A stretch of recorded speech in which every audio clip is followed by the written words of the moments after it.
እንደምን አላችሁ ተመልካቾቻችን? እንዴት ነው እንግዲህ በሀገራችን ታሪክ ዙሪያ ዲስከስ የምናደርጋቸው ፖይንቶች ኢንትረስቲንግ ናቸው ብዬ አስባለሁ። እነዚህ ላይክ የሂስቶሪካል ኢቨንቶቹ መጽሐፍ ላይ የጻፍኳቸው ናቸው አብዛኞቹ ማለት ነው። ኦልሞስት ከዚህ መጽሐፍ ነው እንትን ማድረገው። ከዚህ በፊት እንደተናገርኩት የአጻጻፍ ስታይሉ የዓለም አቀፉን የሊትሬቸር ስታንዳርድ ያሟላና አብዛኞቹ ደግሞ በሪፈረንሶች የታገዙ ናቸው። ዝም ብሎ ትርክቶችን መጨመር የለም። ከእንደገና ነገሮችን ብላክ ኤንድ ዋይት ነው የምናስቀምጣቸው።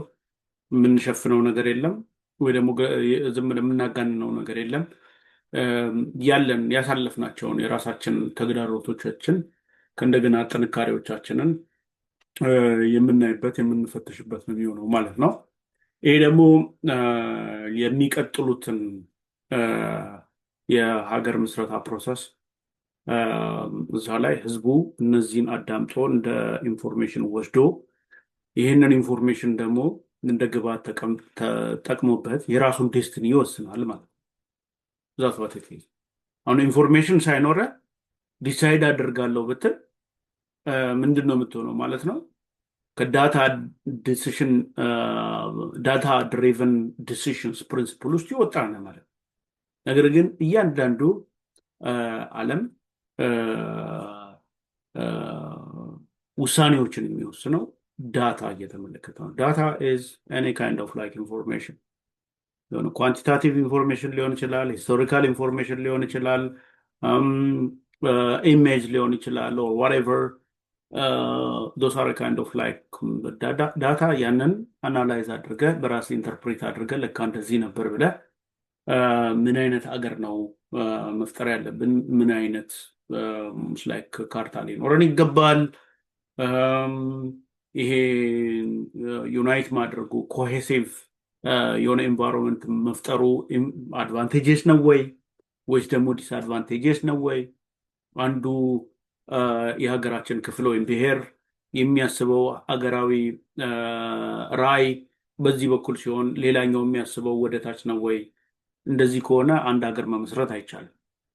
አንደኛው የሚያስበው እንዲህ ከሆነ ሌላኛው አትሊስት እንደዚህ ከሆነ እነዚህን እንዲህ ልናደርጋቸው እንችላለን። ኦኬ። ስለዚህ የመጀመሪያ በሀገር ምስረታ ውስጥ የሚያስፈልጉ ነገሮች ምንድን ናቸው? ኮመን የሆነ ሀገራዊ ራዕይ። ኮመን የሆነ ሀገራዊ ራዕይ ለመፍጠር በታሪካችን ላይ ኮመን የሆነ አንደርስታንዲንግ እና ኮመን መስማማት ሊኖረን ይገባል። እነዚህን ኮመን አንደርስታንዲንግ ካዳበረን በኋላ እያንዳንዱ ሰው ቤኔፊትድ የሚሆንበት አቅሙን አውጥቶ ያንን አቅም ሊጠቀምበት የሚችል ኢንቫይሮንመንት፣ በህግ የበላይነት በህግ ጥላ ውስጥ ፕሮቴክትድ ሆኖ የሚኖርበት አገር መፍጠር። ከዛ በኋላ የመንግስት ደግሞ የፋይናንሻል ሲስተሞችን፣ የተለያዩ ፖሊሲዎችን፣ የተለያዩ አቅጣጫዎችን በመቅረጽ የሰዎችን ጉልበት፣ የሰዎችን እውቀት፣ የሰዎችን ጊዜ እና የሀገሪቷን ደግሞ ሪሶርስ ኮምባይን በማድረግ በእነዚህ ላይ እንዲሰሩ በማድረግ አገሪቷ እንድታድግ የማድረግ ፕሮሰስ ነው ማለት። እነዚህ ነገሮች ከተሰሩ ዓለም ከደረሰበት ደረጃ መድረስ የማይቻልበት ምንም ምክንያት የለም። ነገር ግን ዝም ብሎ ላማለኝ በሰማይ እየተባለ እንደዚህ እኛ እኮ እንደዚህ ነበርን፣ እስከ ማዳጋስካር ድረስ ነበርን፣ እስከ እንዲህ ምናምን እንዲህ ነበረን፣ ይህ እንደዚህ ነው ምናምን እየተባለ በህልም ዓለም የሚኖር ሶሳይቲ ይዘህ ከመጣ የሚቃዥ ትውልድ ነው የምትፈጥረው። አሁን የሚቃዥ ትውልድ ደግሞ ልንፈጥር አይገባም። እኔ ባለሁበት ሶሳይቲ ውስጥ አንድ ብሎን ማለት ነው፣ አንድ ብሎን ላይክ አሴምብል እናደርጋለን። አሴምብል እናደርግና ያቺ ብሎን ሜቢ ሂዳ ከስተመሩ ጋር ስራ መስራት ከጀመረች በኋላ ከ2 ዓመት በኋላ ለቃ ሊሆን ይችላል። በዚህ ጊዜ ብሎኗ ስትለቅ አንዳንዴ የማሽኑ ኮምፖነንት ራስ በራሱ ተጋጭቶ ብሎ ሊያደርግ ይችላል። ወሬቨር እንደዚህ አይነት ነገር ሊፈጠር ይችላል። ኖይስ ሊያመጣ ይችላል። አንድ ማሽን አሰምብል ካደረግከው በኋላ ከስተመሩ ጋር ከሄደ በኋላ ኖይስ፣ ያልታወቀ ኖይስ ሊያመጣ ይችላል። በዛ ጊዜ ስለ አንድ ብሎን ነው እንግዲህ የምናወራው። ውስጧ ያለችው ግሩቭ ኦኬ፣ ዳይሜንሽኗ ምንድን ነው? ኦቨርታይም የሜካኒካል ኤፌክት አጋጥሟት ነበር ወይ? ይሄ መጀመሪያ ቴስት ሲደረግ እንዴት ፓስ ሊያደርግ ቻለ? ሪላያቢሊቲ አናሊሲስ ተሰርቷል ተብሎ ምድረ ሳብጀክት ማተር ኤክስፐርት ተሰብስቦ እዛ ጋር ያንን ነው ታክል ሲያደርግ ነው። ላይፍ ኢዝ ዲፊካልት። ላይፍ ኢዝ ናት ሰች ሲምፕል ኢዚ። አሁን በቴሌቪዥን በምናምን ነገር እንደምትመለከተው ስሪዲ ምናምን ኤችዲ የሚቀርጽልህ ካሜራ ምናምን ነገር የሚሰራው ዝም ብሎ እንዲህ ላማለኝ በሰማይ ያሉ ዝም ብሎ የሌለ ሴናሪዮ በማውራት አይደለም። እንደ ኮሚኒቲ ወድቀን ዳሰፋ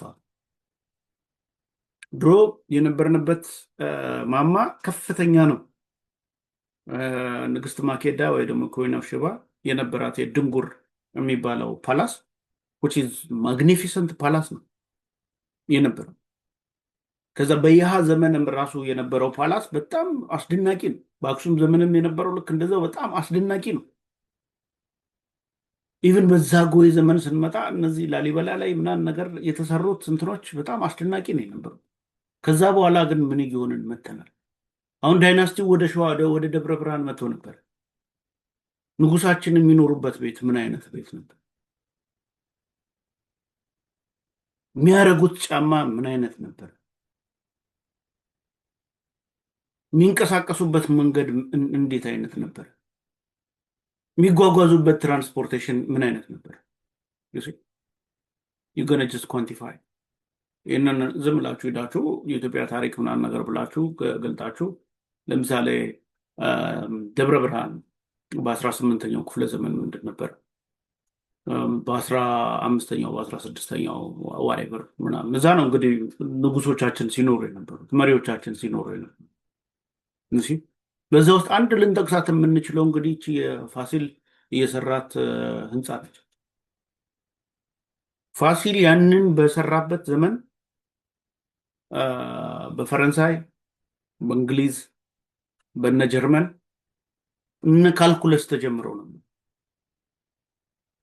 የኬሚስትሪው ደረጃ በጣም በከፍተኛ ያደገበት ነበር። የፊዚክስ ደረጃ በጣም ከፍተኛ የሆነበት ዘመን ነው። እኛ የቱ ጋር ያለን? እንደ ኮሚኒቲ መውድቀናል። መውደቃችንን ማመን አለብን። ይሄ ውድቀታችን ለመነሳሻ ለነገ መንደርደሪያ ሊሆነን ይገባል እንጂ ወድቀናል እና በቃ ሁል ጊዜ ጭራ ሁነን እንቀጥል አይደለም። ኖ እንደሱ አይደለም። ትክክለኛ ኮንስቲቱሽን አምጥተን ያንን ኮንስቲቱሽን አፕላይ አድርገን ትክክለኛ ፖሊሲ አውጥተን ህዝቦቻችን በዛ ፖሊሲ ያላቸውን ፖቴንሻል፣ ያላቸውን እውቀት፣ ያላቸውን ጉልበት ኤኒቲንግ እነሱን ካለ ሪሶርስ ጋር አቀናጅተን እንዲጠቀሙበት ካደረገን ዓለም ከሚሄድበት ደረጃ መድረስ የማያቅተን ምንም አይነት ጉዳይ የለም። ለምሳሌ ትናንትና በኃይለሥላሴ ዘመን ኖርዌይን ረድተናል እኮ እኛ። ይህን ታውቃላችሁ? ኖርዌይ እርዳታ ሰጥተናል ለኖርዌይ። ጃማይካ ውስጥ የነበሩ ችግረኞችን ሰብስበን አምጥተን ነው እዚህ ልተቸገሩ አይገባም፣ እኛ ጋር መኖር ትችላላችሁ ብለን እኛ አምጥተን ከለላ ሰጥተናል እኮ። ዛሬ ወዴት ነው እየሄድን ያለ ነው የሚለውን ነገር ማየት ያስፈልጋል። ማየት መመርመር ያስፈልጋል። እና እነዛን ለመመርመር ደግሞ ትክክለኛ ታሪካችን ሪፍሌክሽኑን ማወቅ አለብን። ባይዘባይ አንድ ነገር ልንገራል። የአማራ ሊቅ ነኝ እያለ አንዳንድ ታሪኮችን እየደበቀ ራሱ ብቻ የሚፈልጋትን የሚናገር ወይ የትግራይም ይሁን ወይ የኦሮሞ ይሁን ወይ የሌላው ይሁን ለመጣበት ማህበረሰብ ለአማራ ይሁን ለኦሮሞ ለትግራይ ወይ ደግሞ ለሌላኛው አይጠቅመው። ለምን ብላችሁ ጠይቁኝ። አሁን አገር ሲመሰረት ልክ እንደ ሰው አናቶሚ ነው። የሰው ሰው እንዴት ነው ፈንክሽን የሚያደርገው? አይምሮ አለው፣ አፍንጫ አለው፣ አይን አለው፣ ጆሮ አለው፣ አፍ አለው፣ ምላስ አለው፣ ልብ አለው፣ ጨጓራ፣ ሳምባ አለው፣ ኩላሊት፣ ጉበት፣ ደም፣ ፀጉር፣ አጥንት፣ እነዚህ ነገሮች አሉት።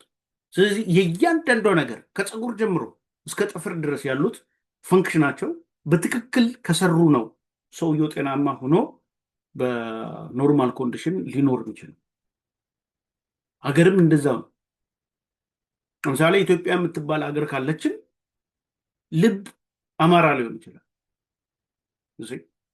ጨጓራ ወላይታ ሊሆን ይችላል፣ ኩላሊት አፋር ሊሆን ይችላል፣ ደም ሶማሌ ሊሆን ይችላል።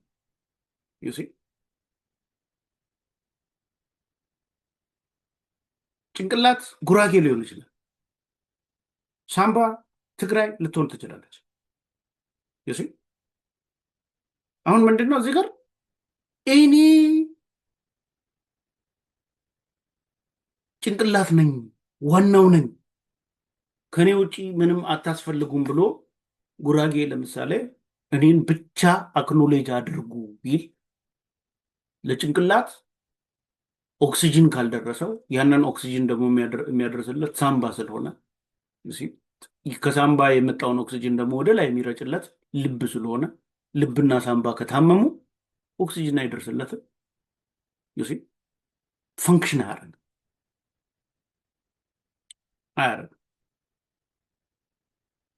ገብቷቸው።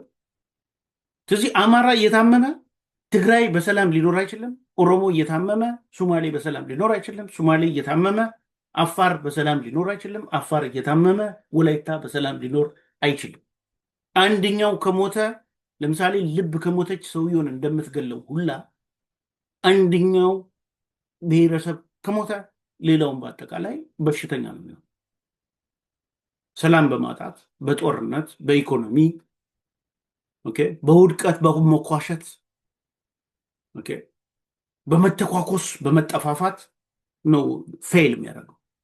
ስለዚህ ያንን ኔሽን ቢልድ እናደርገው ከተባለ አሁን እኔ ለምሳሌ የአማራን ሴኪሪቲ የምፈልግ ከሆነ አይ ሃቭ ቱ ሴኪር ትግራይ፣ አይ ሃቭ ቱ ሴኪር ኦሮሞ፣ አይ ሃቭ ቱ ሴኪር አፋር፣ ጉራጌ፣ ሌሎቹንም ሴኪር አድርጌ እነሱን መብት ጋራንት ላደርጋቸው ይገባል። እነሱ መብት ከሌላቸው እኔ በሰላም ልኖር አልችልም። ጎንደር ላይ ያለ አማራ ወይ ወሎ ላይ ያለ አማራ ወለጋ ላለው አማራ ሊያድነው አይችልም። ምክንያቱም ወለጋ ላይ ችግር ከተፈጠረ እዛ ያሉትም ይጠፋል፣ ችግር ይደርስባቸው። የትግራይም እንደዛው ነው፣ የአፋር የምናምን የሁሉም እንደዛው ነው፣ የተሳሰረ ነገር። ስለዚህ ለሁሉም መብት ግራንት ስናደርግ ጄኒዩንሊ እንደተማረም ሰው እንደ ብራይትም ሰው ከእንደገና ይሄ በቃ መከራችን ያብቃ፣ ኋላ ቀርነታችን ያብቃ፣ የዓለም ጭራ መሆናችን ያብቃ ብሎ እንደሚያስብ ሰው ሁሉም ለዚህ ተቋዳሽ ሲሆኑ የዛን ጊዜ አንደኛ አንተ ውጣልኝ አንተ ግባልኝ ምናምን የሚባለው ነገር ያከትማል። ቀጥሎ ደግሞ እያንዳንዱ ሰው አውርቶ አደር ሳይሆን ሰርቶ አደር ይሆናል። ሰርቶ አደር ይሆናል። አሁን እኮ የተቸገርነው ምንድን ነው? ሰርቶ አደሮች የማይከበሩበት ሀገር፣ አውርቶ አደሮች ደግሞ የሚከብሩበት ሀገር እየፈጠርን ስላለ ነው። አሜሪካን ሀገር መጥተህ አውርቶ አደር ሆናለሁ ብትል $1 አታገኝም። ስራ መስራት አለብህ። የቀን ስራም ከሆነ ሂደህ መስራት አለብህ። ሹፌርም መስራት አለብህ። ካምፓኒ ውስጥ ምሰራም ከሆነ መስራት አለብህ። እዛ ብትሄድ መስራት አለብህ። እዛ ብትሄድ መስራት አለብህ። ዋሬቨር ካልሰራ ማንም $1 አይሰጥህ። ለዛ ነው የሀገር እያደገ ያለው። ምክንያቱም እያንዳንዱ ሰው በሰራ ቁጥር የራሱ የሆነ ኢኮኖሚው ላይ ምን የሚያደርገው ነገር አለ፣ ኮንትሪቢዩት የሚያደርገው ነገር አለ ማለት ነው። ስለዚህ እኔ አንድ ኢኮኖሚው ላይ ኮንትሪቢዩት ካደረግኩኝ፣ ደመላሽ ኢኮኖሚው ላይ ኮንትሪቢዩት ካደረገ፣ ቶሎሳ ኢኮኖሚው ላይ ኮንትሪቢዩት ካደረገ፣ ሀጎስ ኢኮኖሚው ላይ ኮንትሪቢዩት ካደረገ፣ ሌሎችም ኢኮኖሚው ላይ ኮንትሪቢዩት ካደረጉ ምን ይኖራል ማለት ነው? ስቴብል የሆነ ወይ ደግሞ ፕሮግሬሲቭ የሆነ ኢኮኖሚ ይኖረናል ማለት ነው። በዛ ጊዜ ሰፕላይ ስላለ ሁሉም ሰው ምን የሚሆንበት ሴናሪዮ ይፈጠራል ማለት ነው። እስ ላይክ ፕሮዳክቲቭ የሚሆንበት እና ራሱ ደግሞ ኮንሱመር የሚሆንበት ሴናሪዮ ይፈጠራል። በዛን ጊዜ ነው ኖርማል የኢኮኖሚ እድገት ምናምን ነገር የሚባሉት ነገሮች መምጣት የሚችሉት ማለት ነው። አዘርዋይስ በዘበኛውና በሚኒስትሩ መካከል የእውቀት ልዩነት በሌለበት ሴናሪዮ ሚኒስትር የሚባለው ሰውዬ እየተቀማጠለ እየኖረ ዘበኛው ደግሞ እየተጋጋጠ የሚኖርበት ስርዓት ካለን ስንኳሽ ነው በቃ የሚቀጥለው። ይሄ ደግሞ የውድቀታችን ምልክት ነው የሚሆነው። ስለዚህ ያ ሊሆን አይገባውም እና እንደ ማህበረሰብ ከዓለም በፊት ነቅተናል የምንል ሰዎች፣ ከዓለም በፊት ፊደል ቀርጸናል የምንል ሰዎች፣ ከዓለም በፊት ስለ ኢንተርናሽናል ትሬድ እናውቃለን የምንል ሰዎች፣ ከዓለም በፊት ሃይማኖታዊ ስርዓቶችን የዘረጋን ሰዎች፣ ከዓለም በፊት በሲቪል ኢንጂነሪንግ በከፍተኛ ደረጃ ተመንጥቀን የነበርን ሰዎች ዛሬ የዓለም መጨረሻ ሆነን በውጭ ሀገር ኢምፖርት ላይ ከምንለብሰው ልብስ ጀምሮ ከምናደርገው ጫማ ጀምሮ ጆሮአችን ላይ ከምናደርገው ጌጥ ጀምሮ ከነዚህ ጀምሮ ምኑን በውጭ ሀገር ላይ ዲፔንድ አድርገን የአረም ጉዶች እየተባለን ልንኖር አይገባን መቀየር አለ። ስለዚህ ለዚህ ፕላትፎርሙ ምንድነው ማለት ነው? የመጀመሪያው ነገር በታሪክ ውስጥ ያሳለፍናቸውን ትክክለኛ ነገር ያንን አውጥተን መነጋገር ነው፣ ዲስከስ ማድረግ ነው። ታሪክ አልፏል። ነገር ግን ነገ ላይ ሊደገሙ የማይገባቸውን ነገሮች እንዳይደገሙ ማድረግ፣ ትላንት ላይ ደግሞ ጥሩ የነበሩ ጥንካሬዎቻችንን የነገ ትውልድ እንዲያውቃቸው በማድረግ ነው ነጋችንን መገንባት የምንችለው ማለት ነው። አዘርዋይስ ዊ ገና ጀስት ፌል again and again and again and again okay ልክ እንደዛ ነው የምንሆነው ማለት ነው። ከዚህ ልንላቀቅ ይገባናል። ኤኒዌይስ ሶ በዛሬው ክላስ ልበለው እንግዲህ ያው መጽሐፉን ኦልሞስት እንትን እያደረኩኝ ስለሆነ ክላስ ልበለውና በዛሬው እንትን ልነግራቸው የፈለኩት ወይ ደግሞ ልንወያይ እናወራ የፈለኩት ነገር የአፄ ኃይለ ሥላሴ ጥንካሬያቸውና ድክመታቸው ምንድን ነበር የሚል ነው ማለት ነው። ሶ አፄ ኃይለ ሥላሴ በአውሮፓ አቆጣጠር ከ1930 እስከ 1974 ድረስ ኢትዮጵያ መርተዋል። በኢትዮጵያ ከ1922 እስከ 1966 ዓመተ ምህረት እንደማለት ነው የሚሆነው ማለት ነው። በዚህ ጊዜ እየሰሯቸው ነገሮች ምንድን ናቸው የሚለው ነገር አክኖሌጅ እያደረግን እንነጋገራባቸዋለን። የመጀመሪያው ኃይለሥላሴ በጣም ለየት የሚያደርጋቸው ካራክተር ምንድነው? በጣም ዲፕሎማት ናቸው። ብዙ የዲፕሎማሲ ስራዎችን ሰርተዋል እና ይሄ ከዲፕሎማሲዎቻቸው መካከል አንደኛው ምንድነው? ለምሳሌ በአውሮፓ በአሜሪካ ኦልሬዲ ኮንስቲቱሽን ዴቨሎፕ አድርገው ስለነበረ ኢትዮጵያ ግን ኮንስቲቱሽን አልነበራትም። ስለዚህ ኮንስቲቱሽን ድራፍት ተደርጎ ያ ኮንስቲቱሽን የኢትዮጵያ ኮንስቲቱሽን እንዲሆን አትሊስት ከክብረ ነገስት በኋላ ማለት ነው። ክብረ ነገስት የሚባለው ትራዲሽናል የሆነ ዶክመንት እሱ ተትቶ ጀስት ሞደርን የሆነ ህገ መንግስት እንዲኖራት በማድረግ በ1931 የመጀመሪያውን ኮንስቲቱሽን እንዲጻፍ አድርገዋል። ሁለተኛው ደግሞ በ1955 እንዲጻፍ አድርገዋል ማለት ነው። ይሄ ዋን ስቴፕ የሄዱበት እንትን ነው። እዛ ላይ ስሌቭ ትሬድ እንዲያቆም ያደረጉበት ሁኔታ አለ። አሁን እነዚህን ስንመለከታቸው ዝም ብሎ ቀላል ነገሮች ሊመስሉ ይችላሉ፣ ግን አይደሉም። ዊል ሲ ላተር ገብቷቸዋል። ላተር እናያቸዋለን። ምንድን ነው በውስጣቸው ምንድን ነበራቸው የሚለውን ነገር እንመለከተዋለን፣ እናየዋለን ማለት ነው። ሌላኛው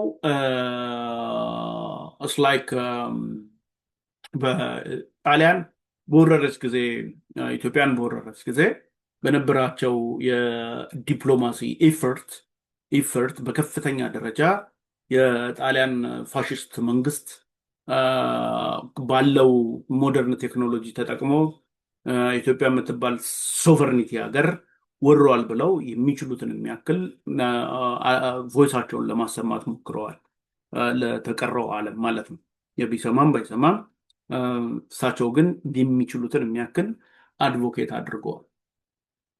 ሌላኛው እና እኔ በጣም ክሪቲካል ብዬ ማስቀምጠው ላይክ በራሴ ማለት ነው የኢትዮጵያ ኦርቶዶክስ ውስጥ የነበሩ እነዚህ የሃይማኖት ቢሾፖች የሚመጡት የነበረው ከኮፕቲክ ኦርቶዶክስ ቸርች ኦፍ አሌክዛንድሪያ ነበር ፕራዮርሊ የሚመጡት።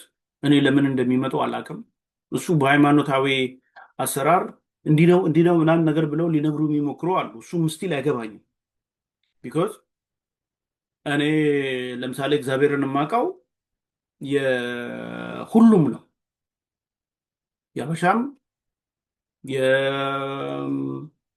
የግብፁም የእስራኤሉም የሁሉም ነው። ስለዚህ ሁሉንም ይሰማል፣ ሁሉንም ያዳምጣል። በሁሉም ቦታ ደግሞ አምላካዊ ተግባሩን ይተገብራል ብዬ ነው የማስበው። ስለዚህ ኢትዮጵያውያኖች ለኢትዮጵያ ኦርቶዶክስ ቤተክርስቲያን እሱን ለመምራት የሚያንስ የሆነ ነገር አላቸው ብዬ አላምንም እና ፕራዮርሊ ግን የነበረው ያ ነው። በዛ የተነሳ አገሪቷ ብዙ ቁልፍ ውስጥ ገብተናል። ብዙ ቁልፍ ውስጥ አንደኛው ምንድነው? ለምሳሌ እንግዲህ መጽሐፍ ቅዱስን እንደምናገኘው ሰባት ወይ ደግሞ ሰንበት አክብር ነው የሚለው የመጽሐፍ ቅዱስ። 7 ቀኖች አሉ። ከሰባት ውስጥ አንዷን ሰባት ሰንበትን እሷን አክብር ነው። በኢትዮጵያ ኦርቶዶክስ ቤተክርስቲያን ውስጥ ግን ከ29 ቀን ውስጥ ከ30 ቀን ውስጥ 29 ቀን ሰው ምንድን ነው ሲያደርግ የሚውለው? በዓል እያለ ሲያከብር ነው የሚውለው። ዛሬ አቦዬ ናቸው ይባላል፣ ነገ እንደዚህ ናቸው ይባላል፣ ከነገ ወዲያ እንደዚህ ናቸው ይባላል፣ ከነገ ወዲያ እንደዚህ ናቸው ይባላል። እንግዲህ በወር 29 ቀን ውስጥ ምንድነው አይሰራም ማለት ነው። እንዳይሰራ ነው የተደረገው። እንዳይሰራ ይሄ ስናመጣው ስንት ነው የሚሆነው? በአመት ውስጥ የሚሰራባቸው ቀናት 12 ቀናቶች ናቸው ማለት ነው። ያሳያችሁ ግን ይሄ ከ13ኛው ክፍለ ዘመን ጀምሮ ኢትዮጵያ ውስጥ ኢምፕሊመንት የተደረገ ነገር ነው። ኢምፕሊመንት የተደረገ ነው። በምንድን ነው ሲባል እነዚህ ከግብፅ በሚመጡ ቢሾፖች ነው። ቢሾፖች ነው። እንግዲህ በአመት 12 ቀን ብቻ የሚሰራ ሰው ለጀነሬሽን ምንድን ነው ሊያወርሰው የሚችለው ከተባለ ድህነት ነው። ድህነት ነው። ምክንያቱም መጽሐፍ ቅዱስ በላብህ ትኖራለህ ነው የሚለው፣ ሰርተህ ትኖራለህ ነው የሚለው። እንግዲህ ፕራዮርሊ እንደተናገርኩት ለምሳሌ በአክሱም ዘመን የነበሩ ክርስቲያኖች በጣም ጠንካራዎች ከእንደገና በጣም ማግኒፊሰንት የሆነ ኦብልስክ ስታቹ የሚሰሩ በጣም ጎበዞች በዓለም ኢንፍሉዌንስ የሚያደርጉ ክርስቲያኖች ነው የነበሩ። ዩሲ እንግዲህ እነዛን ኦብልስኮች ሲሰሩ በወር 29 ቀን ቁጭ ብለው ነው ብዬ አላስብም። ኦኬ በወር ውስጥ እረፍ ለእግዚአብሔር ስጥ ቀናቶች የሚባለው ኦንሊ ጀስት 4 ዴይስ ነው። 4 ዴይስ ነው። ነገር ግን ኢትዮጵያ ኦርቶዶክስ ቸርች ውስጥ የነበረው ወደ 29 ቀን ሰው አይሰራም። ብዙ አይነት እንትኖች ነው የነበሩት። ይሄ ክርስቲያናዊ ነው አይደለም፣ እሱ የሃይማኖት ጉዳዮች የሃይማኖት ሰዎች ሊተነትኑት የሚገባው ነገር ነው። ነገር ግን እዚህ ውስጥ የህዝባችን ፕሮዳክቲቪቲ ሂንደር ተደርጓል ብዬ ግን አምናለሁ። ስለዚህ ኃይለ ሥላሴ ከግብፅ ሲመጡ የነበሩ ቢሾፖችን አስቀርተው ኢትዮጵያውያኖች የራሳቸውን ቢሾፕ እንዲያደርጉና ከግብፅ ቤተክርስቲያንም ኢንዲፔንደንቱ ነው እንዲወጡ አድርጓል ማለት ነው። ይህ ትልቅ ሙቭ ነው። ሌላኛው ኃይለ ሥላሴ በጣም ብዙ ኢንፍራስትራክቸሮችን ሰርተዋል። ኢንፍራስትራክቸሮችን በተለያዩ የሀገሪቷ ቦታዎች ብዙ ኢንፍራስትራክቸሮችን ሰርተዋል። እነዚህ ኢንፍራስትራክቸሮች ደግሞ በወቅቱ ፕሮግሬሲቭሊ አካባቢውን ብዙ ኮንትሪቢዩት አድርገዋል እና እነዚህን ነገሮች እነማን ናቸው የሚለውን እንግዲህ ወደኋላ እንመለከታቸዋለን፣ እናያቸዋለን። ላይክ ሌላኛው ምንድነው? ለምሳሌ ትምህርት ላይ የትምህርት ኢንፍራስትራክቸር እና የትምህርት ሲስተም ኢምፕሊመንት ማድረግ ነው። በዛ ጊዜ እንግዲህ የትምህርት ፖሊሲ የተቀረጸባቸው የአሜሪካን ዩኒቨርሲቲዎች ነበሩ። ዩኒቨርሲቲ ኦፍ ኡታ ከዛ ጋር ግንኙነት ነበራቸው። እንትናቸው ጀምሮ ከክሮኖች ናቸው ጀምሮ ከአሜሪካን ጋር ጥሩ ግንኙነት ነበራቸው። ስለዚህ በዛ የትምህርት ፖሊሲ አስቀርጸው ትምህርት ወደ አገሪቷ እንዲገባ በዛም ደግሞ ትምህርት በከፍተኛ ደረጃ እንዲስፋፋ የተማሩ ሰዎችን በማህበረሰቡ ዘንድ ተቀባይነት እንዲኖራቸው አድርገዋል። ስለዚህ ይሄ በጣም ትልቅ አቺቭመንት ነው የሚሆነው ማለት ነው። ሌላኛው ኢትዮጵያን ኤርላይንስ እና ኢትዮጵያን ኤርፖርቶች እነዚህንም ፈንክሽናል እንዲሆኑ አድርገዋል። ለምሳሌ ኢትዮጵያን ኤርላይንስ አሁን እንደምታስበው ኢትዮጵያ ምንም ኢኮኖሚ የሌላት ሀገር ነች። ማኑፋክቸሪንግ ቢባል ማኑፋክቸሪንግ የላት። ኦኬ ኦር የሆነ ነገር ቢባል ያላት ሀገር አይደለችም። ያው ኤክስፖርቷ ዲፔንድ የሚያደርገው አግሪካልቸራል ምርት ላይ ነው። በዛ ላይክ ማይኒንግ ላይ ነው የሚሆነው። ያም ሰፊሽንት ገንዘብ አይደለም እና አውሮፕላኖች ለምሳሌ ሲገዙ አውሮፕላኖች የሚገዙት በክሬዲት ነው። በክሬዲት በብድር ነው የምትገዛቸው። የሆነ ሀገር ሂዶ አውሮፕላን ሲገዛ በብድር ነው የሚገዛው። አሁን በዛ ዘመን እንግዲህ ያስቡት፣ የአፍሪካ ሀገራቶች በሙሉ ገና ከቀኝ ግዢ እየወጡ ነው። ምንም ነገር የላቸውም። አብዛኛው የአውሮፓ ቀኝ ገዢዎች መጥተው በጣም ብዙ ሀብታቸውን ንብረታቸውን ቀምተዋል፣ ወስደዋል። ከዛ ውጭ የሰለጠነም ኃይል የላቸውም። ወይ የሆነ የኢኮኖሚ ሚንሶች ምናምን ነገር የላቸውም። ኢትዮጵያም ከነዛ ውስጥ አንዷ ናች። ኦኬ አንዷ ነች። ስለዚህ አሁን ለምሳሌ አንተ የሆነ ሀገር ለምሳሌ ፈረንሳይ አውሮፕላን ለመግዛት ከፈለገች ኢኮኖሚዋ ስትሮንግ ስለሆነ አበዳሪዎች አሉ፣ አበዳሪዎች ያበድሯታል። ምንም ችግር የለም። አሜሪካም ከሆነ ልክ እንደዛ፣ ሌሎቹም እንደዛው ናት። ኦኬ ነገር ግን ኢትዮጵያ በወቅቱ ያ ኢኮኖሚ ያላት ሀገር አይደለችም። ስለዚህ እነዚህ እንትኖቹን አሳምነው ሰዎቹን ኦኬ አሜሪካኖችን አሳምነው እነዚህን አውሮፕላኖች በክሬዲት ገዝተው ያንን ገንዘብ እንግዲህ ኢትዮጵያ ትመልሳለች ብሎ ማለት ያንን አምጥተው ኢትዮጵያን ኤርላይንስ እና ኢትዮጵያን ኤርፖርቶች ኤስታብሊሽ ማድረጋቸው ትልቅዬ ስራ ነው፣ ቀላል ስራ አይደለም። ስለዚህ ይህንን በደንብ አድርገን አክኖሌጅ ልናደርገው ይገባል። ዛሬ የኢትዮጵያ አየር መንገድ አፍሪካ ውስጥ ከሚገኙ ትልልቅ የአየር መንገዶች ዋናው ከሚባል ወር ደግሞ ቶፕ ከሚባል ነው። ስለዚህ ስር መሰረቱን የጣሉት ኃይለሥላሴ ናቸው ማለት ነው። በወቅቱ ብዙ ኢፈርቶች፣ ብዙ ዲፕሎማሲዎች፣ ብዙ ስራዎች ሰርተው ነው እነዛን የመጣቸው እንጂ ምንም አይነት ካፒታል አልነበረንም። ምንም አይነት ፎረን ከረንሲ እነዛን የምንገዛባቸው ሚንሶች አልነበሩንም፣ ወይ ማኑፋክቸሪንግ ኦር ዋሬቨር እንደዚህ አይነት ነገሮች የለንም። ስቲል ኢኮኖሚያችን አግሪካልቸር ላይ ስታክ ያደረገ ነው። ስለዚህ ያንን ነገር እንትን ብሎ ማምጣቱ እነዚህ ፎረን ኩባንያዎቹን አሳምኖ ለኢትዮጵያ ያንን ማምጣት ቀላል ነገር አይደለም ማለት ነው። ትልቅ ስራ ሰርተዋል ማለት ነው። ቀጥሎ ኃይለሥላሴ አሁንም ዲፕሎማሲ በጣም በከፍተኛ ደረጃ የሚታየው ላይክ ዩናይትድ ኔሽን ውስጥ አሁን ሊግ ኦፍ ኔሽን ኢትዮጵያ እንድትገባ አድርገዋል። አሁንም ይሄ ቀላል ነገር ሊመስላቸው ይችላል ሰዎች፣ ግን እንደዛ አይደለም። ምክንያቱም አውሮፓውያኖቹ ቀድመው በቃ አፍሪካን ለመቀራመት እንትን አውጥተው አፍሪካ ውስጥ ኔሽን አለ ብለው ራሱ አክሰፕት የማያደርጉበት ደረጃ ነው የነበር። ኖ እዛ ውስጥ ኢትዮጵያ የምትባል ሀገር አለች፣ ቴሪቶሪዋ ይህንን ይመስላል፣ እንደዚህ አይነት ህዝብ አላት፣ እንደዚህ አይነት መተዳደሪያ አላት ብሎ እዛ ውስጥ ማስገባት፣ ያንን ኢንፍሉዌንስ ማድረግ ቀላል ስራ አይደለም። ይህንንም ሰርተዋል ማለት ነው። ሌላኛው ደግሞ አፍሪካን ዩኒቲ ወይ ደግሞ አሁን አፍሪካን ዩኒየን የሚባለው ኦርጋናይዜሽን እሱን ኢስታብሊሽ አድርገዋል። በዛም ብዙ በፓን አፍሪካኒዝም በከፍተኛ ደረጃ እንዲራመድ አድርገዋል። ሌላኛው ዩናይትድ ኔሽን ኢኮኖሚክ ኮሚሽን ፎር አፍሪካ ያንንም ሄድኳርተሩ አዲስ አበባ ውስጥ እንዲሆን አድርገዋል። አሁን በዛ የተነሳ ለምሳሌ ብዙ በምስራቅ አፍሪካ ጉዳዮች በዲፕሎማሲ በተለያዩ ነገሮች አፍሪካን ተመራጭ የሚያደርጓት የዛን ጊዜ እሳቸው የመሰረቷቸው እነዚህ ድርጅቶች ናቸው ማለት ነው። ከዛ በኋላ ወይ የደርግ መንግስት ወይ የኢህአዴግ መንግስት ያመጣው እንደዚህ አይነት እንትን የለም።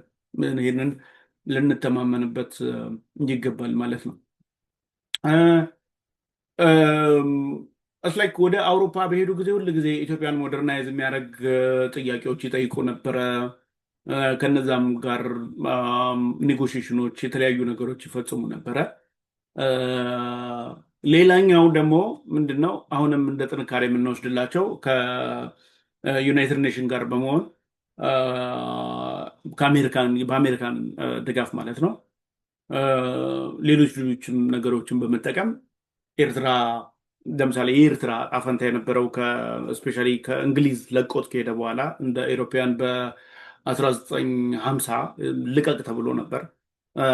በ52 መልቀቅ አለበት ተብሎ ነገር ግን የእንትን እጣፈንታ ምን ይሁን እየተባለ የኤርትራ ግማሹ ከኤርትራ ጋር ይሆን ከሱዳን ጋር ይቀላቀል፣ ኮስታሉን ደግሞ አንዱ የያዘው ይህ ሃይላንዱ ደግሞ እንደዚህ ይሁን ምናምን እያሉ በጣም በከፍተኛ ደረጃ ሳቦቴጅ በሚሰሩበት ጊዜ እዛ ላይ ኤርትራ ልክ ከጣሊያን ኮሎኒ እንትን እንዳለች ያንን እንግዲህ በዲፕሎማሲ ኢፈርት ወደ ምን አምጥተዋል ማለት ነው። ከኢትዮጵያ ጋር በፌዴሬሽን እንድትቀላቀል አድርገዋል። ይህም ከፍተኛ ትልቅ ስራቸው ነው።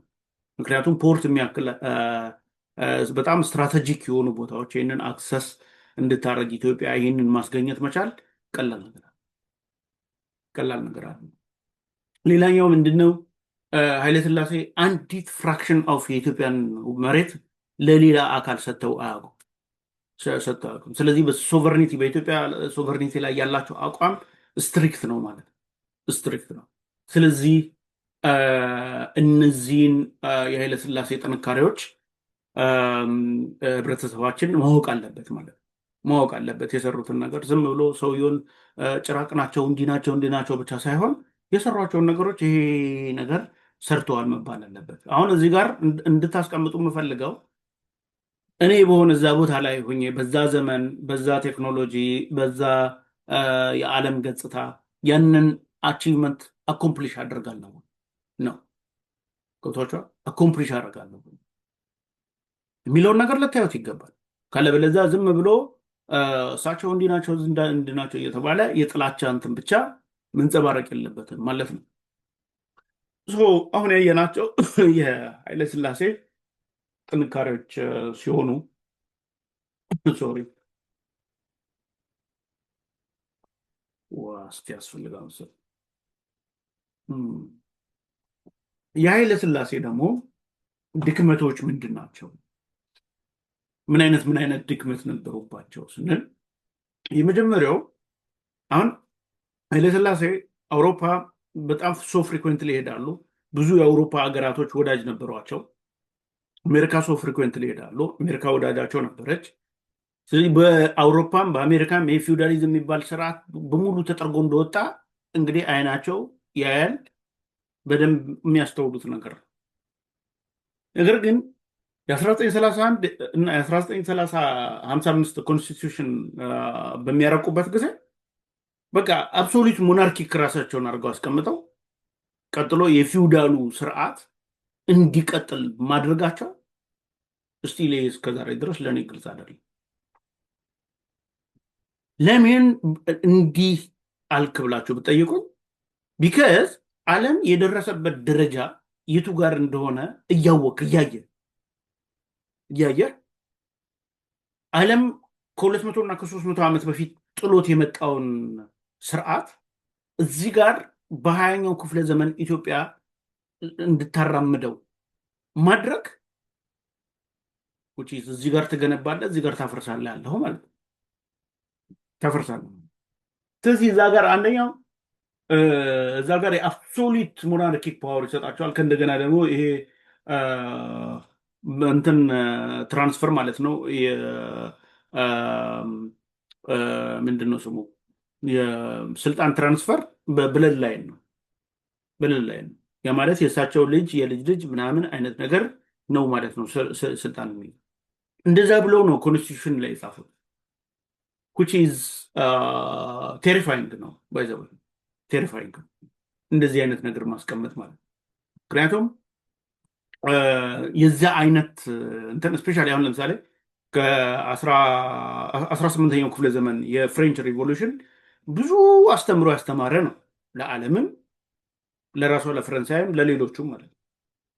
ከዛ በፊት የነበሩ እነዚህ ኢምፔሪያሊስቶች ፊውዳሊስቶች ምናምን ነገር እነሱ ምንም ቦታ እንደሌላቸው እዛ ውስጥ የነበረው ለምሳሌ ፍሬንች ሪቮሉሽን ላይ ሰው ዳቦ መብላት እያቃተው ግራ እየተጋባ እነዛኞቹ ግን በጣም ሌግጀሪስ በሆነ ሁኔታ የተቀማጠሉ ምናምን የንጉሳን ቤተሰብ የሚባሉት ማለት ነው እንደዛ እየኖሩ ነበር ሴናሪዮ ሜቢ ምንዱባን ምናምን የሚባል እንትን ታውቃላችሁ መሰለኝ ቪክቶር ሁጎ የጻፈው መጽሐፍ አሁን እዛ ላይ ምንዱባን ሰውየው ዳቦ ሲሰርቅ ተይዞ ነው የተያዘው አይደል?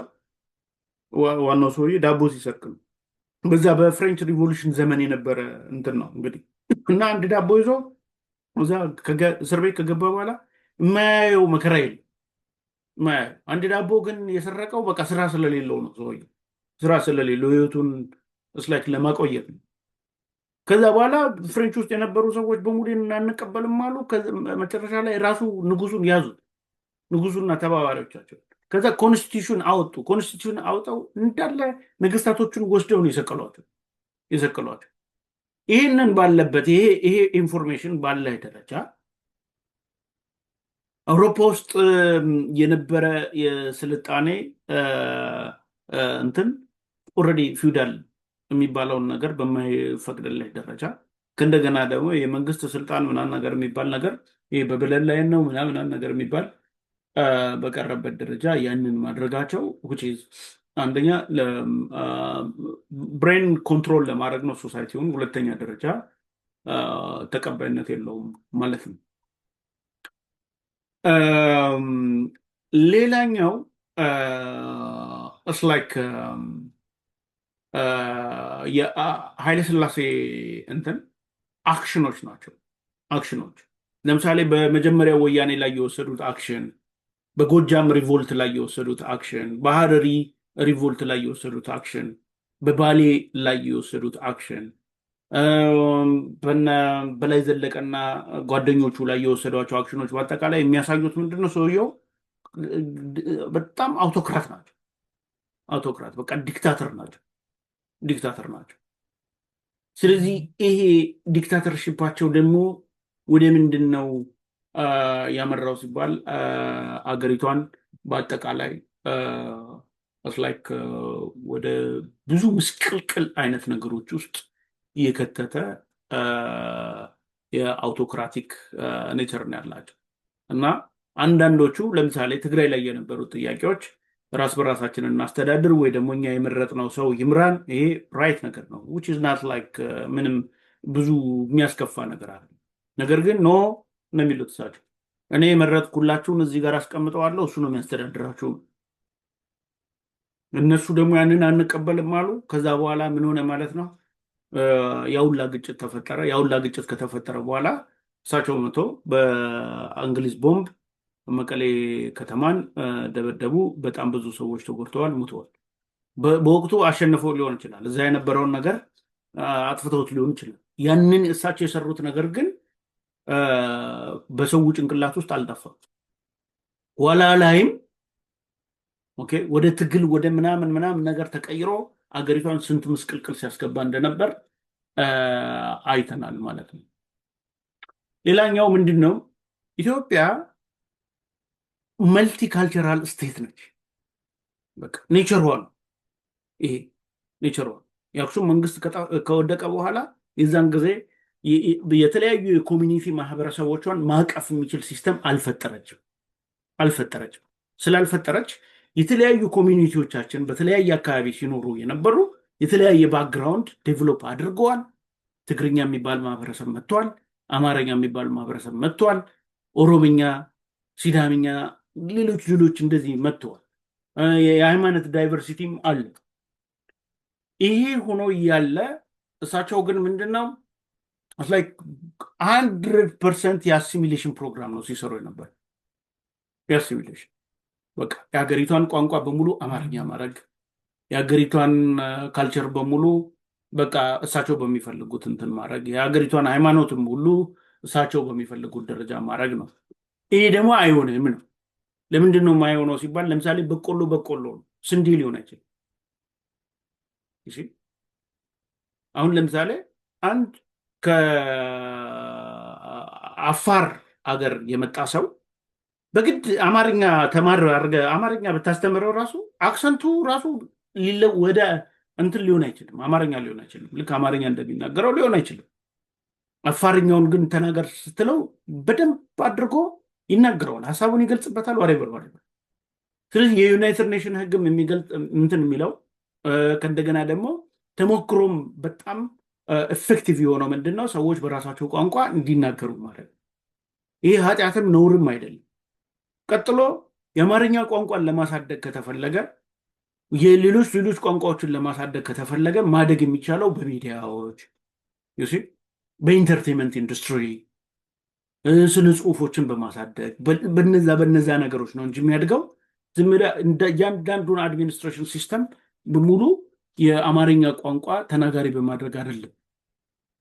ይሄ ለአማርኛ ተናጋሪው ህዝብ አይጠቅመው፣ እዛ ላለውም ህዝብ አይጠቅመውም። የሚፈጥረው የተደናቆረ ማህበረሰብ ክሬት ማድረግ ነው። የተደናቆረ ኮሚኒኬት ማድረግ የማይችል ሶሳይቲ ክሬት ማድረግ ነው። ምክንያቱም አንድ ለምሳሌ ከጉራጌ አካባቢ የመጣ ማህበረሰብ ጉራጌኛም በደንብ አቀለጣጥፎ ይናገረዋል፣ ሀሳቡን ይገልጽበታል፣ ወሬቨር። ስለዚህ እዛ ላይ ሊኖረው የሚገባው ነገር የጉራጌ ሲስተም ቀበሌ ሲሄድ በጉራግኛ የሚያስተናግደው፣ ፍርድ ቤት ሲሄድ በጉራግኛ የሚያስተናግደው፣ ሐኪም ቤትም ምንም ሲሄድ በጉራግኛ የሚያስተናግደው ከሆነ በደንብ አድርጎ ይናገረዋል። ምንም ችግር የለው። ግን እንደ ጓዳኝ አማርኛን ሊለምድ ይችላል። ዛትስ ፋይን። ስለዚህ አማርኛ ኦልሞስት የሀገሪቷ ቋንቋ ከሆነ ከ14ኛው ክፍለ ዘመን ጀምሮ ብዙ ተናጋሪዎች ስላሉት በዛም ብዙ ተናጋሪዎች ስላሉት እሱ ማደጉ አይቀርም። ምንም ችግር የለውም። ሌሎች ቋንቋዎች እንዲጠፉ ማድረጋቸው ግን እንደነገርኳቸው ካልቸራሊ አሲሚሌትድ የሆነ ሶሳይቲ ነው የሚፈጠረው። ካልቸሩን አንድ ማህበረሰብ ደግሞ ካልቸሩን ስታጠፋበት ኮንፊደንሱንም ነው የምታጠፋበት፣ ስነ ልቦናውንም ነው የምታጠፋበት፣ አቅጣጫውንም ነው የምታጠፋበት። በዛ የተነሳ ያ ሶሳይቲ ሪስፖንስብል እና አካውንተብል የሆነ ሶሳይቲ ሊኖር አይችልም። አሁን የአሜሪካን ኤግዛምፕል ኦልሬዲ ነግራቸዋለሁ። ስለዚህ ካልቸራሊ አሲሚሌትድ ሲደረግ የነበረው ፕሮሰስ እሱ አክሰፕተብል አይደለም ማለት ነው። ኦኬ። ሌላኛው እንግዲህ ራሳቸውን አሁን የኃይለስላሴ መንግስትና ኃይለስላሴ የሚመሩት የፊውዳል መንግስት ነው። ይሄ ፊውዳል ደግሞ 75% የሀገሪቷን ሀብት ወደ ራሱ ነው የሚያስገባው። ለምሳሌ 20% ኦፍ ላይክ አውትፑት የሀገሪቷ አውትፑት ወደ ኃይለስላሴና ፋሚሊ ነው የሚገባው። ሌላው 30% ለእንትኖቹ ለፊውዳሎቹ ለምናምን ይገባል። ለኦርቶዶክስ ቸርችም እንደዚያው የሚገባ አለ። ከስር ያለውን ትንሽዬ ፐርሰንት ነው አጠቃላይ ማህበረሰቡ የሚከፋፈላት ማለት ነው። በዛ የተነሳ ብዙ ድሃዎች ይፈጥራል። ብዙ ደግሞ በከፍተኛ ደረጃ ኑሮ ልዩነቱ ታችና ላይ እስከሚመስል ድረስ የነበረ ስርዓት ነው ያለው። ያ ሆኖ ግን እሳቸው የሚመሩት የአማራ መንግስት ነው እየተባለ ቀለም እንዲቀባ አድርገዋል። በዛ የተነሳ ደግሞ የአማራ ህዝብ ታርጌት ተደርጎ የአማራ ህዝብ ራሱ አንዱ ቪክቲም ሆኖ እያለ ልክ የመሪ ግሩፕ ተደርጎ በሌሎች ፒክቸር እንዲደረግ ተደርጎ የአማራ ህዝብ በሌሎች እነዚህ ሪቮሉሽነን ኦር ደግሞ ሪቤልነን ምናምን ነገር በሚሉት ግሩፖች ታርጌት እንዲደረግ ተደርጓል። ራሳቸው በቃ እኔ የፊውዳል መሪ ነኝ ነው ማለት የነበረባቸው። ኖኒቱ ከአማራ ህዝብ ጋር የሚያገናኛቸው ነገር የለም። ምክንያቱም ሮያል ፋሚሊው ነው እዚህ ጋር ስልጣኑን የሚመራ እና አገሪቷ ላይ ለሚከሰተው በጎም ነገር ቀጥሎ ደግሞ መልካም ነገር ሪስፖንሲብል የሚሆነው ሪያ ፓርቲ ነው እንጂ የአማራ ህዝብ አይደለም። ደግሞ የለበትም። ራሱ ጭሰኛ ነው ህዝቡ። ከ80% ከ90% በላይ ህዝቡ ጭሰኛ ነው። ስለዚህ ያንን ህዝብ እዛ ውስጥ ሼድ ልታደርገው አይገባም። ምክንያቱም ኋላ ላይ የተፈጠሩት ፖለቲከኞች በሙሉ ከኤርትራ ነፃ አውጪ ጀምሮ እስከ ኦነግ ሌሎችም በአጠቃላይ አማራና አማርኛ ተናጋሪን ታርጌት ሲያደርጉ ነው የነበረው። ይህ አንደኛው የእሳቸው ችግር ነው የነበረው።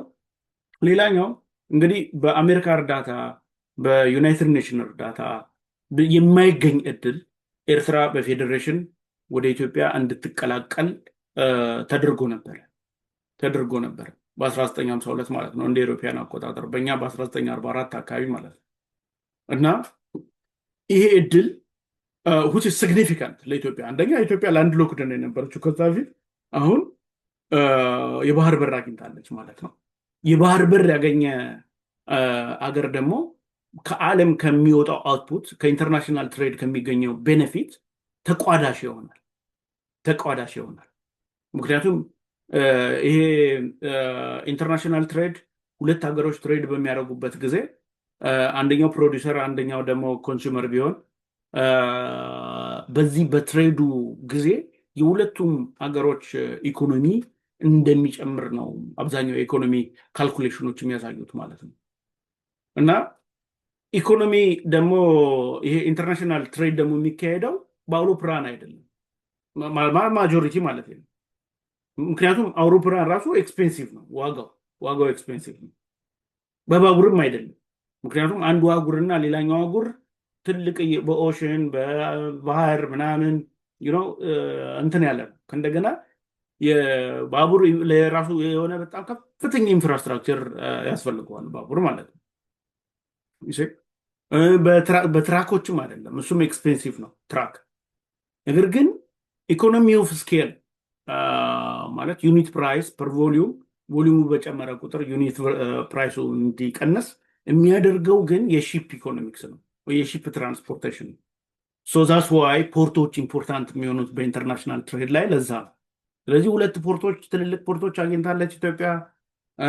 በፌዴሬሽን ኤርትራ ተቀላቅላለች። ያም ደግሞ ሲሆን ያንን መቀላቀሉን የሚደግፉት ኤርትራውያኖች ነበሩ፣ የሚቃወሙትም ነበሩ።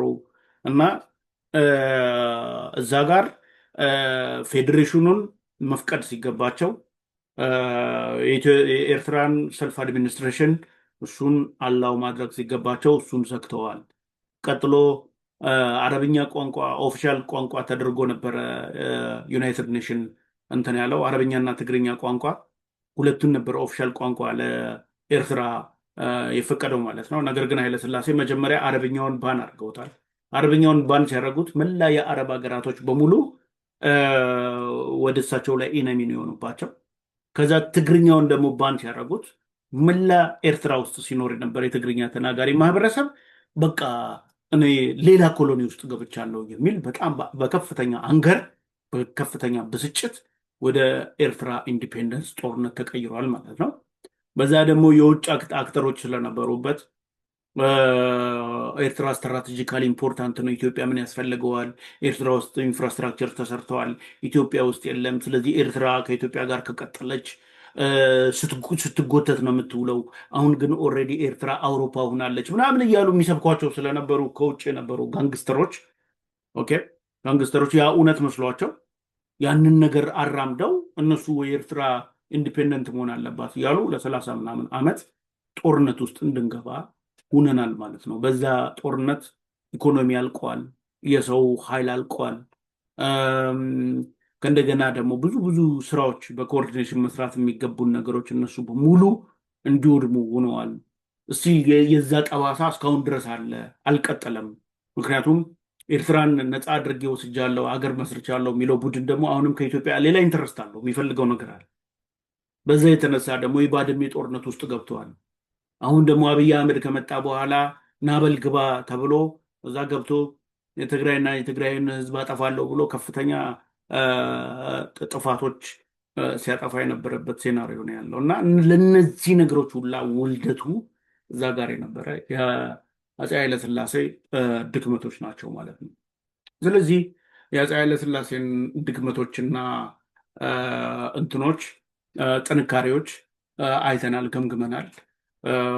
ስለዚህ እዚህ ጋር ጥያቄ ካላችሁ ጥያቄ መጠየቅ ትችላላችሁ፣ አስተያየት ካላችሁ አስተያየት መስጠት ትችላላችሁ። ስለዚህ ማድረግ የሚገባን ነገር ምንድን ነው? አፄ ኃይለሥላሴ የሰሩት ስትሮንግ ነገር ያንን ጀኔሬሽኑ እንዲያውቀው አስፈላጊ ነው። ያንን አክኖሌጅ ማድረግ አስፈላጊ ነው። እሳቸው የሰሯቸው በድክመታቸው የሰሯቸው ስህተቶች ደግሞ የአሁኑ ጀኔሬሽን ኮሬክት ሊያደርገው ይገባል። ኮሬክት እያደረገው ሶልቭ እያደረገው ወደ የት አቅጣጫ እንሂድ የሚባለውን ነገር ሊያስቀምጠው ይገባል። በዛም ደግሞ ነገያችን ብራይት እንዲሆን ያደርገዋል ማለት ነው። አዘርዋይዝ እዛ ጋር ተሸጉጦ ኃይለሥላሴን ሲያደናንቃቸው የሚውል እዚህ ጋር ኃይለሥላሴ የጎዱትን ማህበረሰብ ደግሞ ቁስሉን መነካካት ነው የሚሆን። ቁስሉን መነካካት ያ ማለት ምን ማለት ነው? አሁን ኢትዮጵያን እወዳለሁ ምናምን ነገር ይልና ኢትዮጵያ ነገርኳችሁ እንደ ሰው አናቶሚ ወሰደዋል።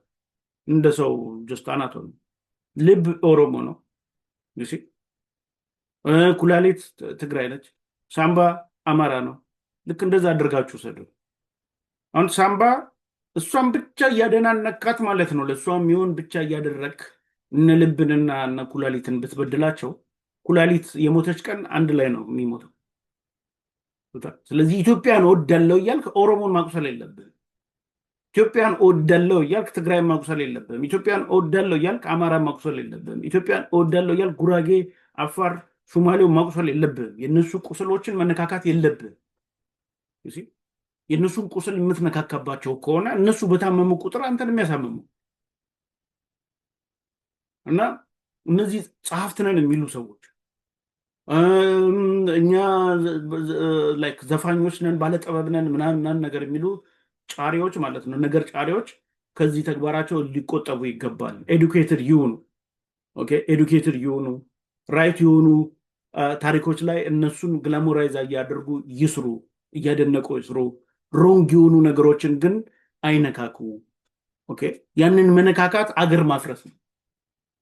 ኦኬ አገር ማፍረስ ነው፣ ጦርነት መፍጠር፣ ኮንፍሊክት ማምጣት ነው። ኦኬ ያንን መነካካት። ስለዚህ ይህንን ልትገነዘቡ ይገባል። ዝም ብሎ መነዳት ሳይሆን ኮንፍሊክት ከየት ነው የሚመጣው? ሶርስ ኦፍ ኮንፍሊክት ሶርስ ኦፍ ኮንፍሊክት ላይ እሱን አቮይድ አድርገው። ልክ እንደዛ ማለት ነው። ገብቷቸዋል። አሁን እዚህ አሜሪካን ሀገር እንግሊዝን የሚያደናንቅ ፈረንሳይን የሚያጣጥል ነገር እስቲ ይሰራ፣ የሆነ ነገር ይደረግ። በአንድ ቀን ነው ይህ ሀገር አውድማ የሚሆነው። በአንድ ቀን ነው የሚጠፋው። ነገር ግን እንግሊዝ የምትደነቅበት ነገር ፈረንሳይን የማይነካ ከሆነ፣ ሌላው ኮሚኒቲ የማይነካ ከሆነ ዋይቶቹ አሪፍ ነው ነገር ብለው በሰላም ይኖራሉ ማለት ገብቷቸዋል። ልክ እንደዛ ነው። ስለዚህ እንግሊዝ ስትደነቅ ደግሞ ፈረንሳይንም የሚያካክር ጀርመን ምናምን ነገር የሚያካክር ነገሮች ሲሰሩ ማለት ነው። የዛን ጊዜ እኛም እንደዛ አክኖሌጅ ተደርገናል ይላሉ። ካለበለዚያ ያሉ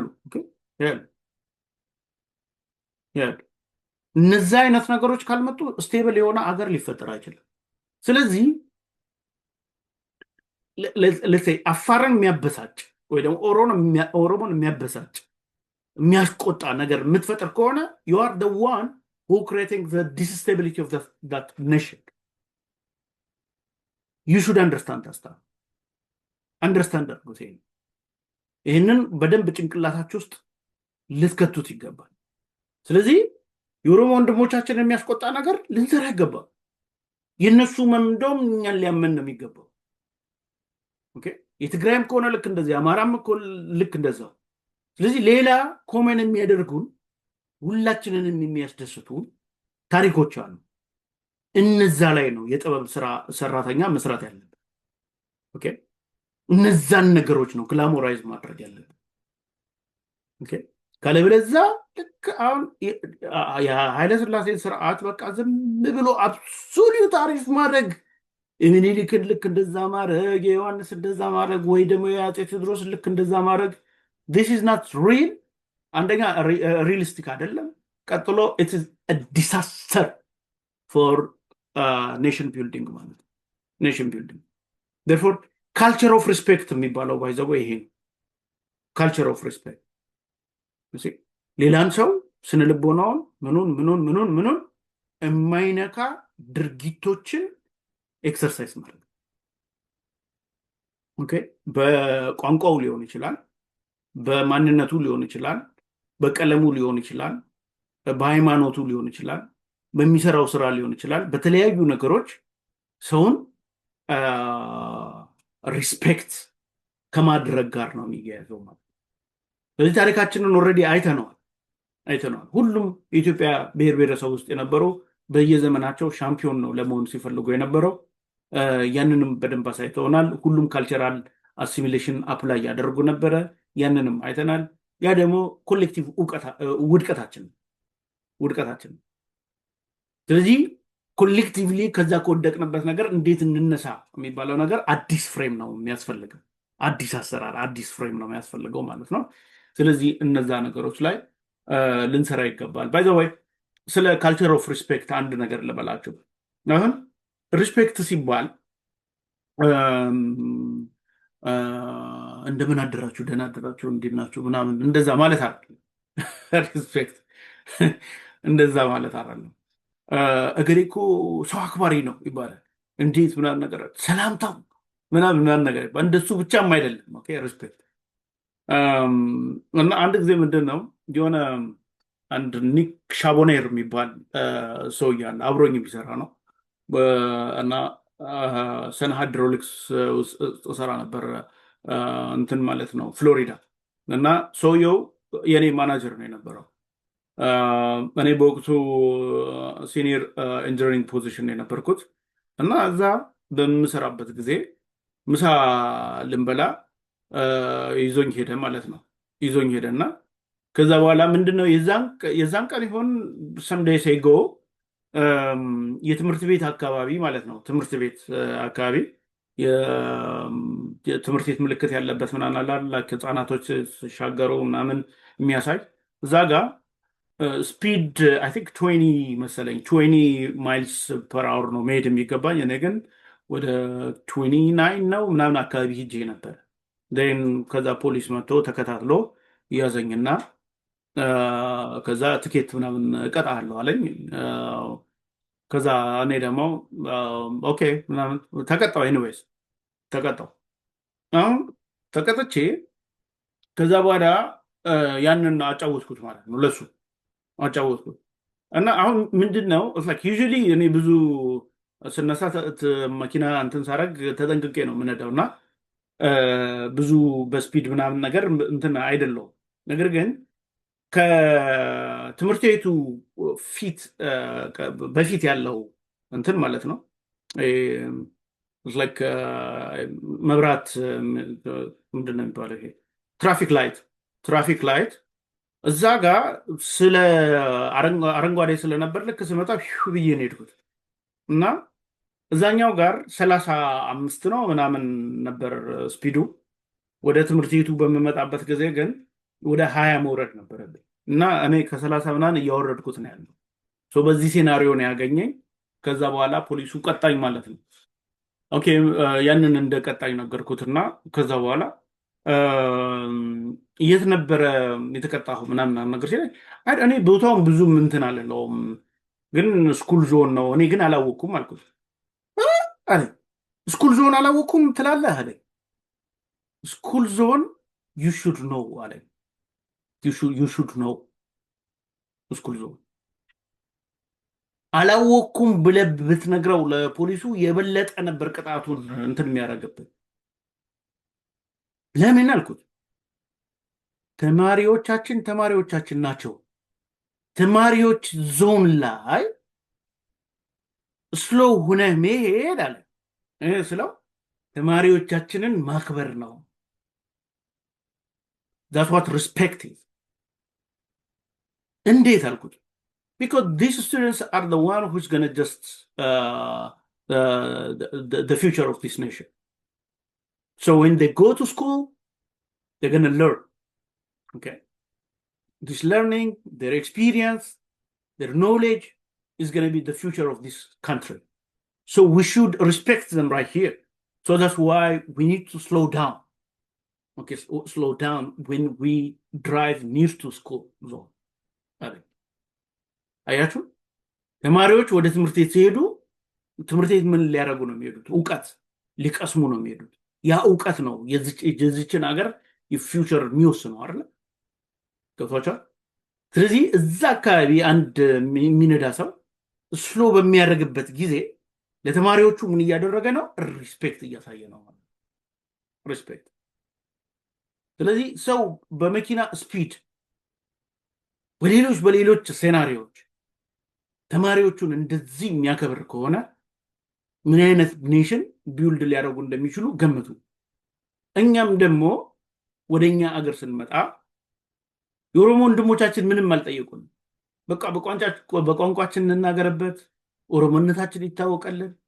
የአፋሩም ልክ እንደዛ ነው፣ የሶማሌው ልክ እንደዛ ነው፣ የሀዲያው የምኑ these are all Ethiopians ኦኬ ይታወቀልን። በቃ ባለንበት አገር ያከታወቀላቸው ያንን አክኖሌጅ ካደረግንላቸው ያንን ዲፍረንስ ደግሞ ሪስፔክት ካደረግንላቸው ከኛ ጋር ኮሄሲቭሊ የማይኖሩበት ምንም ምክንያት የላቸው።